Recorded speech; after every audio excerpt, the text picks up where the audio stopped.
રામ રામ ખેડૂત ડાયરાને રામ રામ.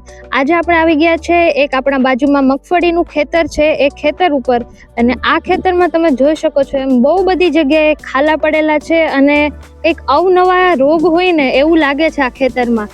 અરે રે રે રે, આ ભાઈને તમે જોઈ લ્યો, આ છોડને અત્યારે ખબર નહીં હવે શું તકલીફ આવી ગઈ છે. ચાલો એને પૂછીએ કે ભાઈ તને શું થયું છે. ઓહો, આ બેન તો બહુ ઝાઝા બધા છોડવા એવા સુકાઈ ગયેલા ઉપાડીને લાવ્યા છે.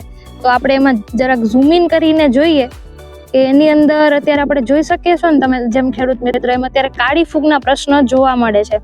તો આ કાળી ફૂગ જો તમારા ખેતરમાં પણ આવી ગઈ હોય અને તમારા ખેતરમાં પણ આવા ક્યાંક ક્યાંક છોડ છે એ સુકાઈ ગયેલા દેખાતા હોય તો ખાસ ખેડૂત મિત્રો ધ્યાન આપજો. અત્યારે જે આપણું બાઉન્સર એટલે કે સ્યુડોમોનાસ ફ્લોરોસન્સ આવે છે એનું 1 કિલો પ્રતિ વીઘાના દરે, હા ખાસ ખેડૂત મિત્રો, 1 કિલો પ્રતિ વીઘાના દરે ઉપયોગ કરી લો અને આ કાળી ફૂગને ઝડપથી નાશ કરી દો.